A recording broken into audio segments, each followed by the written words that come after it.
नमस्कार दोस्तों, एक बार पुनः स्वागत है आपका हमारे चैनल एनसीईआरटी सॉल्यूशन 99 पर। दोस्तों, हमें आशा है आप अच्छे होंगे, स्वस्थ होंगे और आपकी पढ़ाई अच्छे से चल रही होगी। दोस्तों, आज हम एक महत्वपूर्ण प्रश्नोत्तरी जो दोस्तों सामान्य विज्ञान से संबंधित दोस्तों के जो है महत्वपूर्ण प्रश्नोत्तरी देखेंगे। दोस्तों, यह प्रश्नोत्तरी आपके लिए आगामी SSC, bank, railway, MP police, MPSI, PCS और दोस्तों ये शिक्षक भर्ती परीक्षा से संबंधित जो है प्रश्नोत्तरी दोस्तों ये आपके लिए बहुत ही उपयोगी साबित होगी। तो दोस्तों स्टार्ट करते हैं सामान्य विज्ञान की प्रश्नोत्तरी।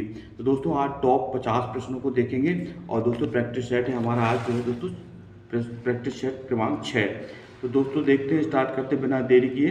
तो दोस्तों प्रश्न क्रमांक 1 में पूछा गया दोस्तों प्रैक्टिस सेट में दोस्तों आप हमारे चैनल से पहली बार जुड़े दोस्तों प्लीज़ हमारे चैनल को दोस्तों सब्सक्राइब कर लें, लाइक कर दें और दोस्तों ज़्यादा से ज़्यादा अपने दोस्तों को शेयर करते हैं। तो दोस्तों देखते हैं प्रश्न क्रमांक 1 में क्या पूछा गया। सूर्य द्वारा उत्सर्जित दोस्तों ऊर्जा का कारण बताना है कि सूर्य द्वारा जो ऊर्जा उत्सर्जित होती है वो उसका रीजन क्या होता है। तो दोस्तों 4 ऑप्शन दिए, रासायनिक अभिक्रिया, नाभिकीय विखंडन, नाभिकीय संलयन और ये सभी। दोस्तों सूर्य द्वारा जो उत्सर्जित ऊर्जा है उसका महत्वपूर्ण कारण दोस्तों नाभिकीय संलयन है। तो दोस्तों इसमें नाभिकीय संलयन में दोस्तों जो छोटे छोटे नाभिक हैं मिलकर के दोस्तों एक भारी नाभिक का निर्माण करते हैं। तो दोस्तों इसमें हाइड्रोजन के नाभिकों का संलयन होता है जिससे कि हीलियम का एक भारी नाभिक बनता है। दोस्तों यही जो है नाभिकीय संलयन का महत्वपूर्ण कारण है। दोस्तों दूसरा प्रश्न देखते हैं, द्रव्यमान ऊर्जा संबंध किसका निष्कर्ष है। दोस्तों ये द्रव्यमान ऊर्जा का संबंध बताना है, किसका निष्कर्ष है। क्वांटम सिद्धांत, ऊर्जा का क्षेत्र सिद्धांत, सापेक्षता का समान सिद्धांत और सापेक्षता का विशिष्ट सिद्धांत। तो दोस्तों द्रव्यमान ऊर्जा समीकरण जो E बराबर mc² कहलाता है दोस्तों, ये जो संबंध जो है आइंस्टीन समीकरण कहलाता है, E बराबर mc²। दोस्तों ये आइंस्टीन के समीकरण कहलाता है। दोस्तों ये सापेक्षता का समान सिद्धांत कहलाता है। इसके बाद दोस्तों प्रश्न क्रमांक 3 देखते हैं, पीले रंग का पूरा रंग कौन सा है। दोस्तों बताना पीले रंग का पूरा रंग कौन सा है। ये 4 ऑप्शन दिए दोस्तों, नीला, नारंगी, हरा और लाल। दोस्तों बताना पीले रंग का पूरा रंग कौन सा है। तो दोस्तों इसके बाद आंसर बताएं आप, नीले रंग का जो पूरा रंग है वो कौन सा है। तो दोस्तों इसका जो राइट आंसर दोस्तों वो है दोस्तों नीला। पीले रंग का जो पूरा रंग है दोस्तों वो नीला रंग है। इसके बाद दोस्तों प्रश्न क्रमांक 4 देखते हैं, शीतल देशों में सर्दी के मौसम में पाइप लाइनें प्राय फट जाती हैं। दोस्तों बताना इसका क्या कारण है। 4 ऑप्शन है, पानी जम जाता है और उनका आयतन बढ़ जाता है, पाइप लाइनों का आयतन कम हो जाता है, बर्फ का तापमान पानी के तापमान से कम होता है, जमने के कारण पाइप लाइनों का प्रसार होता है। तो दोस्तों जो शीतल प्रदेश ठंडे देश होते हैं वहाँ पर सर्दियों में दोस्तों पाइप लाइन क्या होती है, फट जाती है। तो दोस्तों इसका रीजन बताना क्या कारण है। तो दोस्तों इसका रीजन है पानी जो है दोस्तों क्या होता है उन पाइप लाइनों में जम जाता है जिससे कि जो है जो पाइप का है जो दोस्तों आयतन क्या होता है बढ़ जाता है, जिससे कि पाइप क्या होता है दोस्तों फट जाता है। अगला क्वेश्चन देखते प्रश्न क्रमांक 5 में देखते हैं दोस्तों, अतिचालक के तत्व हैं। दोस्तों बताना अतिचालक के तत्व कौन कौन से हैं। जिनकी चालकता धातुओं और रोधियों के बीच में होती है, जिनका विद्युत प्रतिरोध न्यून तापमान पर लगभग शून्य हो जाता है, जो विद्युत का चालन केवल बहुत उच्च तापमान पर ही करते हैं, जो बहुत न्यून तापमान पर रोधी बन जाते हैं।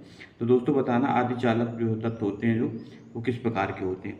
तो दोस्तों इसका जो राइट आंसर है वो दोस्तों बी है, जिनका प्रतिरोध क्या होता है दोस्तों, रेजिस्टेंस जो है बहुत न्यून बहुत कम होता है, कम तापमान पर लगभग शून्य हो जाता है। ये दोस्तों अतिचालक कहलाते हैं। इसके बाद दोस्तों प्रश्न क्रमांक 6वां देखते हैं, निम्नलिखित में से किसकी विशिष्ट ऊष्मा सबसे कम होती है। दोस्तों बताना किसकी विशिष्ट ऊष्मा सबसे कम है। पीतल, जल, कार्बन और सीसा। तो दोस्तों इसका जो राइट आंसर दोस्तों डी सीसा है। सीसा की जो विशिष्ट ऊष्मा सबसे कम है।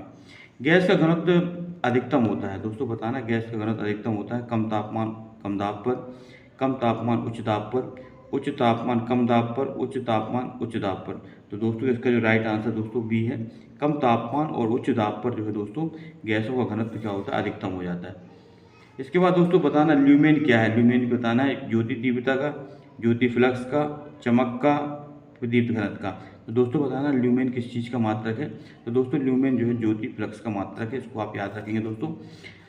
इसके बाद प्रश्न नंबर 9 देखते हैं, असमान वेग और एक समान त्वरण में चल रहे पिंड के लिए वेग समय ग्राफ रैखिक होता है, वेग समय ग्राफ अरैखिक होता है, विस्थापन समय ग्राफ अरैखिक होता है, विस्थापन समय ग्राफ रैखिक होता है। तो दोस्तों इसका राइट आंसर बताना है। दोस्तों प्रश्न क्रमांक 9 का जो राइट आंसर वो दोस्तों सी है, विस्थापन समय ग्राफ कैसा होता है, अरैखिक होता है। इसके बाद दोस्तों प्रश्न क्रमांक 10वां देखते हैं, पृथ्वी के गुरुत्वाकर्षण क्षेत्र की तीव्रता अधिकतम होती है। प्रश्न क्रमांक 10 में पूछा है दोस्तों, पृथ्वी का जो गुरुत्वाकर्षण होता है, ग्रेविटेशन फोर्स जो होता है, उसकी तीव्रता कहाँ पर अधिक होती है दोस्तों बताना है। भूपृष्ठ पर, पृथ्वी के केंद्र पर, विषुवत रेखा पर और ध्रुवों पर। तो दोस्तों जो गुरुत्वाकर्षण जो ग्रेविटेशन जो फोर्स होता है दोस्तों, उसकी तीव्रता दोस्तों ध्रुवों पर सबसे ज़्यादा होती है। इसको आप याद अच्छी तरह से कंटेस्ट कर लें दोस्तों। प्रश्न क्रमांक 11 है, स्टील रबड़ से अधिक प्रत्यास्थ होता है, इसका कारण बताना दोस्तों। स्टील कभी विरूपित नहीं होती है, स्टील को अधिक विरूपण की बल चाहिए। स्टील रबड़ से अधिक कठोर है, स्टील सरलता से विरूपित हो जाती है। तो दोस्तों स्टील जो है रबड़ से अधिक प्रत्यास्थता होती है दोस्तों। स्टील की इलास्टिसिटी जो होती है वो रबड़ से ज़्यादा होती है। और दोस्तों इसका जो कारण है वो है दोस्तों, स्टील रबड़ की अपेक्षा कठोर होती है। तो दोस्तों इसलिए जो है इसका प्रत्यास्थता ज़्यादा होती है दोस्तों स्टील की। त्रिविमीय चित्र निम्नलिखित में से लिया जाता है, रेडियोग्राफी, होलोग्राफी, फोटोग्राफी और फोटोक्रोमेटिक। तो बताना दोस्तों त्रिविमीय जो 3 डायमेंशन जो पिक्चर है दोस्तों, इनमें से किसके द्वारा लिया जाता है। तो दोस्तों ये कहलाता है होलोग्राफी। तो दोस्तों इसका राइट आंसर दोस्तों 12 का बी है, होलोग्राफी। इसके बाद दोस्तों प्रश्न क्रमांक 13 देखते हैं। प्रश्न क्रमांक 13 में क्या पूछा गया दोस्तों, प्रश्न क्रमांक 13 पूछा गया, चमगादड़ द्वारा निकाली गई ध्वनि कैसी होती है। दोस्तों बहुत ही IMP क्वेश्चन है। चमगादड़ द्वारा जो ध्वनि निकाली जाती है वो कौन सी होती है, पराश्रव्य, अपश्रव्य, आध्वनिक और श्रव्य। तो दोस्तों चमगादड़ में जो है पराश्रव्य ध्वनि तरंगें पाई जाती हैं। तो दोस्तों इसका जो 13 का जो राइट आंसर वो दोस्तों ए है। चमगादड़ में दोस्तों पराश्रव्य ध्वनि तरंगें पाई जाती हैं। दोस्तों ध्वनि तरंगें 3 प्रकार की होती है, ध्वनि तरंगें श्रव्य, अपश्रव्य और पराश्रव्य तरंगें। श्रव्य तरंगें दोस्तों वो कहलाती हैं जिनकी आवृत्ति 0 से लेकर 20,000 हर्ट्ज से कम होती है दोस्तों। वो पराश्रव्य ध्वनि तरंगें कहलाती हैं जिन्हें हमारा कान सुन सकता है। और दोस्तों 20,000 से अधिक आवृत्ति की तरंगें होती है दोस्तों, वो पराश्रव्य ध्वनि तरंगें कहलाती हैं। और दोस्तों ये तरंगें जो है चमगादड़ में पाई जाती हैं। किसी वस्तु का आवर्धित और आभासी प्रतिबिंब प्राप्त करने के लिए प्रयोग किया जाता है अवतल दर्पण को दोस्तों, उत्तल दर्पण को, अवतल लेंस और समतल लेंस। तो दोस्तों इसका जो राइट आंसर है वो दिया दोस्तों, उत्तल दर्पण का प्रयोग किया जाता है दोस्तों किसी वस्तु का आवर्धित और आभासी प्रतिबिंब प्राप्त करने के लिए। प्रश्न क्रमांक 15 देखते हैं, वे ग्रह जिनके कोई उपग्रह नहीं दोस्तों बताना है। तो दोस्तों वे जो ग्रह हैं जिनके कोई उपग्रह नहीं है वो दोस्तों वो है बुध और शुक्र। बुध और शुक्र दोस्तों वे ग्रह हैं जिनके कोई भी उपग्रह नहीं है, इसको आप अच्छी तरह से याद रख लें। प्रश्न क्रमांक 16 देखते हैं, कांसा निम्नलिखित में से किसकी मिश्र धातु है। दोस्तों बताना कांसा जो है किसकी मिश्र धातु है, तांबा और जस्ता, तांबा और टिन, लोहा और जस्ता, और टिन और जस्ता। तो दोस्तों इसका जो राइट आंसर है वो दोस्तों है तांबा और टिन। तांबा और टिन दोनों की मिश्र धातु है दोस्तों कांसा। हाइड्रोकार्बन का प्राकृतिक स्रोत बताना दोस्तों क्या है, कच्चा तेल, कोयला, जीवभार और कार्बोहाइड्रेट। तो दोस्तों हाइड्रोकार्बन का जो प्राकृतिक स्रोत है दोस्तों वो है हमारा जो है कच्चा तेल। कच्चा तेल दोस्तों हाइड्रोकार्बन कहलाता है। और हाइड्रोकार्बन दोस्तों वो कहलाते हैं जो हाइड्रोजन और कार्बन से मिलकर बने होते हैं दोस्तों, हाइड्रोकार्बन कहलाते हैं। निम्नलिखित में से कौन सी चीज़ है दोस्तों जो मुख्यतः जो है LPG तरलीकृत पेट्रोलियम गैस LPG में विद्यमान होती है। दोस्तों बताना है कौन सी जो चीज़ है, मीथेन, एथेन, प्रोपेन और ब्यूटेन। तो दोस्तों ब्यूटेन जो होता है ये जो है दोस्तों जो है हमारी जो है LPG में पाई जाती है। तो दोस्तों 18 का राइट आंसर दोस्तों डी है। इसके बाद दोस्तों प्रश्न क्रमांक 19 से देखते हैं, पे सोडा होता है। पे सोडा बताना क्या कौन सा होता, कैसा होता है दोस्तों, उसकी प्रकृति बताना, क्षारीय होती है, उदासीन होती है, अम्लीय होती है, आक्सीकारक होता है। तो दोस्तों जो पीने वाला सोडा, पे सोडा मतलब जो पीने वाला सोडा होता है दोस्तों वो हमारा होता है अम्लीय प्रकृति का होता है दोस्तों। अम्लीय दोस्तों वो होता है जिनका pH मान 7 से कम होता है दोस्तों, वो द्रव अम्लीय कहलाते हैं। और दोस्तों जिनका pH मान ठीक 7 से अधिक होता है वो क्षारीय कहलाते हैं। और दोस्तों जिनका pH मान ठीक 7 होता है वो दोस्तों उदासीन कहलाते हैं। श्वेत कोयला कहलाता है दोस्तों बताना, श्वेत कोयला किसे कहते हैं, यूरेनियम, हीरा, जल विद्युत और बर्फ। तो दोस्तों श्वेत कोयला जो कहलाता है वो कहलाता है दोस्तों जल विद्युत। तो जल द्वारा दोस्तों जो विद्युत बनाई जाती है वो श्वेत कोयला कहलाती है दोस्तों। समुद्री जल को किस प्रक्रिया से शुद्ध किया जा सकता है दोस्तों बताना है, आसवन, प्रवाही आसवन, फिल्टरन और वाष्पन। तो दोस्तों समुद्री जल को जो शुद्ध करने की जो प्रोसेस है दोस्तों वो गिराती वाष्पन विधि। दोस्तों किसका जो है राइट आंसर दोस्तों डी है। प्रश्न क्रमांक दोस्तों 22 देखते हैं, शीशा संचायक बैटरी का कैथोड किसका बना होता है। दोस्तों शीशा संचायक की बैटरी होती है दोस्तों उसका बताना कैथोड किस चीज़ का बना होता है, थोरियम का, मैग्नीज डाइऑक्साइड का, सीसा लेड का या जिंक का। तो दोस्तों इसका जो राइट आंसर है वो दोस्तों सीसा लेड का जो बना होता है दोस्तों कैथोड जो है शीशा संचायक बैटरी में। परमाणु रिएक्टर में प्रयुक्त ईंधन है दोस्तों बताना, परमाणु रिएक्टर में जो ईंधन होता है वो क्या होता है, कोयला, जलने वाली गैस है, पेट्रोल और यूरेनियम। तो दोस्तों परमाणु जो रिएक्टर में जो प्रमुख ईंधन होता है दोस्तों वो होता है यूरेनियम।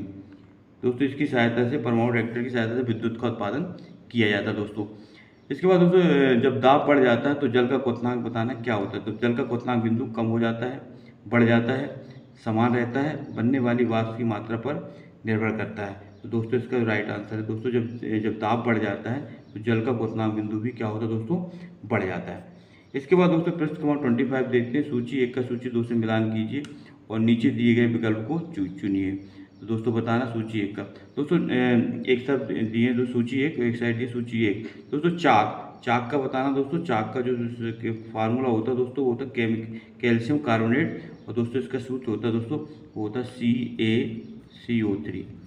इसके बाद दोस्तों अंगूर का रस, जो दोस्तों अंगूर का रस होता है वो दोस्तों वो होता है ग्लूकोज।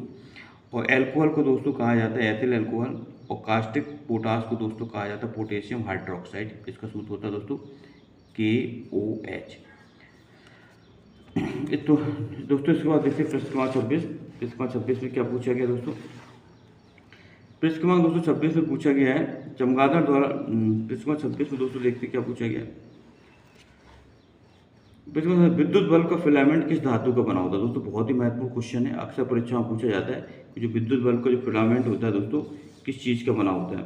तो दोस्तों 4 ऑप्शन दिए हैं, शीशा, टंगस्टन, तांबा और लोहा। दोस्तों जो विद्युत बल्ब का जो फिलामेंट होता है, जो तंतु होता है दोस्तों वो टंगस्टन का बना होता है। दोस्तों टंगस्टन का जो गलनांक बहुत उच्च होता है दोस्तों, लगभग 1400 से 1450 डिग्री के बीच होता है दोस्तों। इसलिए उच्च तापमान के कारण दोस्तों से गलनांक अधिक होने के कारण ही दोस्तों इसको टंगस्टन का प्रयोग किया जाता है विद्युत बल्ब के फिलामेंट बनाने में। प्रश्न क्रमांक 27 देखते हैं बायोडीजल के उत्पादन में निम्नलिखित में से दोस्तों कौन सी प्रक्रिया प्रयुक्त की जाती है। अनुवाद, ट्रांस एस्ट्रिफिकेशन, अनुलेखन और ट्रांस एमिनेशन।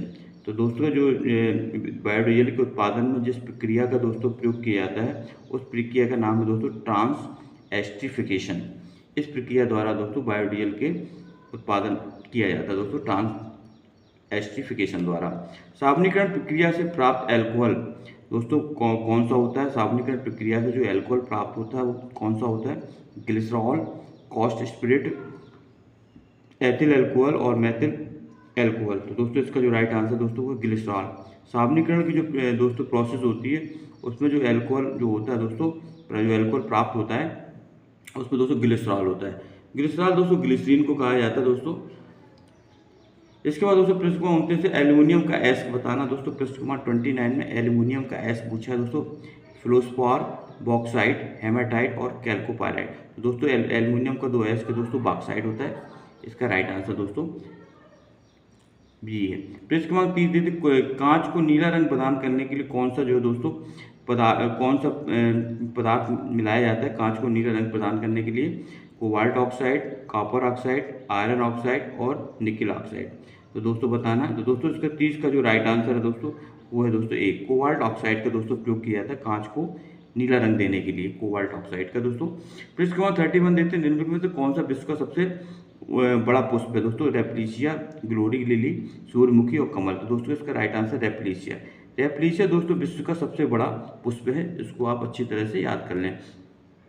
काली मौत किसे कहते हैं दोस्तों। मलेरिया को, एड्स को, कैंसर को, प्लेग को। तो दोस्तों जो काली मौत है, जो ब्लैक डेथ जो दोस्तों बोला जाता है इसको, ब्लैक डेथ ये बोला जाता है दोस्तों प्लेग को। दोस्तों ये बीमारी जो है चूहों से होती है, इसको भी आप याद रखेंगे। दोस्तों बीओडी का किसका संक्षिप्त रूप है। दोस्तों बीओडी का फुल फॉर्म बताना है। Biological oxygen demand, biological oxygen demand, biochemical oxygen demand और बायोटिक ऑक्सीडेशन डिमांड। तो दोस्तों इसका जो राइट आंसर है, जो बीओडी का जो दोस्तों फुल फॉर्म होता है वो होता है दोस्तों बायोलॉजिकल ऑक्सीजन डिमांड। इसका फुल फॉर्म होता है दोस्तों बी से बायोलॉजिकल, ओ से ऑक्सीजन और डी से डिमांड। प्रश्न क्रमांक 34 से ग्रीन हाउस इफेक्ट का क्या अभिप्राय है दोस्तों। ग्रीन हाउस जो इफेक्ट परिणाम है इसका क्या अभिप्राय है दोस्तों। ऊष्मा के संचरण के लिए फसलों की ग्रीन हाउस में खेती, पृथ्वी की ऊपरी सतह पर सौर ऊर्जा का संग्रह, कार्बन डाइऑक्साइड गैसों के कारण सौर ऊर्जा संग्रह, वातावरणीय प्रदूषण के कारण ताप वृद्धि। तो दोस्तों ग्रीन हाउस जो गैसें होती हैं जैसे CO2 वगैरह गैस आती है दोस्तों, ये इन गैसों के कारण दोस्तों ग्रीन हाउस के कारण जो वायुमंडल में जो प्रदूषण है उसके कारण दोस्तों तापमान में क्या हो रही, लगातार वृद्धि हो रही दोस्तों। इसी को दोस्तों ग्रीन हाउस इफेक्ट कहा जाता है दोस्तों, या ग्रीन हाउस प्रभाव। तो दोस्तों 34 का जो राइट आंसर है वो दोस्तों डी है, वातावरणीय प्रदूषण के कारण तापमान में लगातार वृद्धि। उभयचर शब्द का अर्थ क्या होता है दोस्तों। उभयचर शब्द का अर्थ बताना दोस्तों। तो दोस्तों उभयचर का अर्थ होता है दो जीव, ऐसा जीव जो जल और थल दोनों में पाया जाता है दोस्तों वो उभयचर कहलाता है। कपास के उत्पादन में सबसे अधिक कौन सी मिट्टी प्रयोग होती है दोस्तों? कपास के उत्पादन में सबसे ज़्यादा प्रयोग होती मिट्टी वो दोस्तों होती है काली या लावा मिट्टी। ये दोस्तों जो कपास के उत्पादन में सबसे ज़्यादा महत्वपूर्ण होती है दोस्तों। सबसे बड़ा एक कोष की जीव कौन सा? दोस्तों बताना पृष्ठ क्रमांक 37 में सबसे बड़ा एक कोष की जीव कौन है? ईस्ट, एसिटोबैक्टर, एसिटेबुलिया और अमीबा। तो दोस्तों सबसे जो बड़ा एक कोष की जीव है दोस्तों वो है हमारा अमीबा। इसके बाद पर्यावरणीय प्रदूषण के लिए नियंत्रित करने किया जाता है दोस्तों बताना पर्यावरणीय प्रदूषण को किसके द्वारा नियंत्रित किया जाता है? परमाणु विस्फोटों को रोककर, गंदे पानी का उपचार कर, विद्युत वाहन विनिर्मित करके और ये सभी। दोस्तों बताना 38 का राइट आंसर क्या है? दोस्तों 38 का जो राइट आंसर है उपयुक्त सभी, डी नंबर इसको राइट आंसर दोस्तों। तो इसके मांग दोस्तों इसके बाद देखते हैं 39। इसमें 39 में क्या पूछा गया दोस्तों? दोस्तों आप हमारे चैनल में पहली बार जुड़े हैं दोस्तों तो प्लीज़ हमारे चैनल को सब्सक्राइब कर दें, लाइक कर दें दोस्तों। जिसके बाद देखते हैं दोस्तों प्रश्न क्रमांक 39 देखते हैं प्रश्न 39 में क्या पूछा गया? वह जीव कौन सा है जो वायु प्रदूषण की मॉनिटर करता है? दोस्तों बताना जो वह जीव कौन सा है जो वायु प्रदूषण को मॉनिटर करता है? लाइकेन, बैक्टीरिया, फंजाई और शैवाल। तो दोस्तों जो इसका जो राइट आंसर दोस्तों वो है लाइकेन। लाइकेन दोस्तों एकमात्र का ऐसा जीव है जो दोस्तों वायु प्रदूषण को क्या करता है? मॉनिटर करता है। इसके बाद दोस्तों सब्जी के लिए काम आने वाले पौधे के अध्ययन को क्या कहते हैं? दोस्तों सब्जी के लिए काम आने वाले पौधों के अध्ययन को बताना कौन सी शाखा कहलाती है दोस्तों जिसमें सब्जी का अध्ययन किया जाता है दोस्तों? 4 ऑप्शन दिए दोस्तों, हार्टिकल्चर, फ्लोरिकल्चर, पोमोलॉजी और ओलेरीकल्चर। तो दोस्तों इसका जो राइट आंसर है दोस्तों वो है ओलेरीकल्चर। ओलेरीकल्चर में दोस्तों सब्जियों से संबंधित पौधों का अध्ययन किया जाता है। पृष्ठ क्रमांक दोस्तों 41 देखते हैं। इसमें दोस्तों सूची 1 का सूची 2 से मिलान करना। सूची 1 में दोस्तों अंग दिए हैं और सूची 2 में दोस्तों उनके नाम दिए हैं। तो दोस्तों जो ये बताना दोस्तों सबसे बड़ा अंग, सबसे व्यस्त अंग, सबसे पतली त्वचा, सबसे बड़ी ग्रंथि। तो दोस्तों जो प्रश्न क्रमांक 41 है उसका दोस्तों जो राइट आंसर वो दोस्तों ए है। सबसे बड़ा जो अंग है दोस्तों वो है हमारा त्वचा। सबसे बड़ा अंग, इसको आप अच्छी तरह से याद रखेंगे। सबसे बड़ा अंग कौन सा है? त्वचा है। सबसे व्यस्त अंग दोस्तों हृदय है जो कि 24 घंटे 24 आवर जो है धड़कता रहता है। और एक स्वस्थ व्यक्ति का हृदय जो मनुष्य का हृदय दोस्तों एक मिनट में 70 से 72 बार धड़कता है। इसके बाद दोस्तों सबसे जो पतली त्वचा है दोस्तों वो है हमारी कंजंक्टिवा और सबसे बड़ी ग्रंथि दोस्तों यकृत या लीवर ग्रंथि। इसके बाद दोस्तों प्रश्न 42 देखते हैं। फलों के मीठे स्वाद का कारण होता है। तो फलों के जो मीठे स्वाद का कारण होता है वो दोस्तों होता है फ्रक्टोज, राइबोज, माल्टोज, लैक्टोज। तो दोस्तों फलों का जो मीठा स्वाद होता है उसका महत्वपूर्ण कारण होता है फ्रक्टोज होता है। जड़ रहित पौधा है दोस्तों बताना जड़ रहित कौन सा है दोस्तों? नींबू, लेमना, केला और अदरक। तो दोस्तों इसका जो राइट आंसर है दोस्तों वो है हमारा डी अदरक। अदरक जो है दोस्तों एक जड़ रहित पौधा है दोस्तों। इसके बाद दोस्तों खट्टे दूध में खाली क्या पाया जाता है? दोस्तों खट्टे दूध में लैक्टिक एसिड पाया जाता है। इसका दोस्तों राइट आंसर दोस्तों अक्सर परीक्षाओं में पूछा जाता है दूध से दही का निर्माण किस अम्ल द्वारा होता है दोस्तों? तो लैक्टिक एसिड द्वारा होता है। रुधिर वर्ग बी वाला व्यक्ति निरापद कौन से रुधिर वर्गों के व्यक्तियों को रुकदान दे सकता है? दोस्तों बताना जो जिस व्यक्ति का रुधिर वर्ग बी है वो कौन से रुधिर वर्ग वालों के व्यक्तियों को रुकदान दे सकता है, मतलब ब्लड दे सकता है? तो दोस्तों बताना 45 का राइट आंसर क्या है? तो दोस्तों 45 ए बी और ए बी, ए और ए बी, ए और ओ, बी ओ। तो दोस्तों इसका राइट आंसर ए है, बी और ए बी और ए वर्ग वाले व्यक्ति को दोस्तों रक्तदान कर सकता है। टेलनेट क्या है दोस्तों? टेलनेट का फुल फॉर्म बताना है दोस्तों। टेलनेट को जो है टेलनेट को दोस्तों TALNET होता है। तो दोस्तों इसका फुल फॉर्म बताना है। तो 4 ऑप्शन दिए दो, टेलीफैक्स नेटवर्किंग, टर्नल नेटवर्क, टेलीफोन नेटवर्क और टेलीविजन नेटवर्क। तो दोस्तों जो इसका जो राइट आंसर दोस्तों वो है टर्नल नेटवर्क। प्रश्न क्रमांक 47 निम्नलिखित में कौन सा एक अर्धचालक बताना दोस्तों? जर्मेनियम, प्लेटिनम, माइका और क्वार्ट्ज। तो दोस्तों इसमें जो जर्मेनियम है दोस्तों ये दोस्तों अर्धचालक है और इसका जो रासायनिक संकेत होता है वो दोस्तों Ge। इसके बाद निम्नलिखित में कौन सी ऑप्टिकल बताना दोस्तों? डिस्क है, सुपर डिस्क, जार्ज डिस्क, बर्म डिस्क और निप डिस्क। दोस्तों इसका राइट आंसर दोस्तों बर्म डिस्क जो है ऑप्टिकल डिस्क है दोस्तों। माइक्रोसॉफ्ट कॉर्पोरेट के ऑपरेटिंग सिस्टम विंडोज 7 में भारतीय भाषाओं के कितने फॉन्ट मिलते हैं दोस्तों? तो बताना माइक्रोसॉफ्ट कॉर्पोरेशन के ऑपरेटिंग सिस्टम विंडोज 7 में भारतीय भाषाओं के कितने फॉन्ट हैं दोस्तों बताना है। दोस्तों इसका राइट आंसर दोस्तों 49 फॉन्ट जो है तो पाए जाते हैं दोस्तों। पृष्ठ क्रमांक लास्ट का अंतिम क्वेश्चन दोस्तों पृष्ठ क्रमांक 50वां।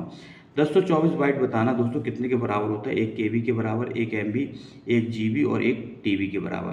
तो दोस्तों इसका जो राइट आंसर दोस्तों 1 केबी, तो 10 जो दोस्तों 1024 जो बाइट होता है वो 1 किलोबाइट के बराबर होता है दोस्तों। इसको आप अच्छी तरह से याद रखें, अक्सर परीक्षाओं में ये प्रश्न दोस्तों पूछा जाता है दोस्तों कंप्यूटर से संबंधित। तो दोस्तों हमें आशा है आपको दोस्तों प्रश्नोत्तरी जो है आपके लिए बहुत लाभकारी साबित होगी दोस्तों। दोस्तों हमें आपका दिन शुभ हो दोस्तों। इसी तरह हम आपके लिए प्रश्नोत्तरी लाते रहेंगे दोस्तों। प्लीज़ हमारे चैनल को सब्सक्राइब कर लें दोस्तों, लाइक कर दें और ज़्यादा से ज़्यादा लोगों को शेयर करें। दोस्तों नई प्रश्नोत्तरी में फिर मिलते हैं दोस्तों। तब तक के लिए दोस्तों जय हिंद, जय भारत, वंदे मातरम दोस्तों।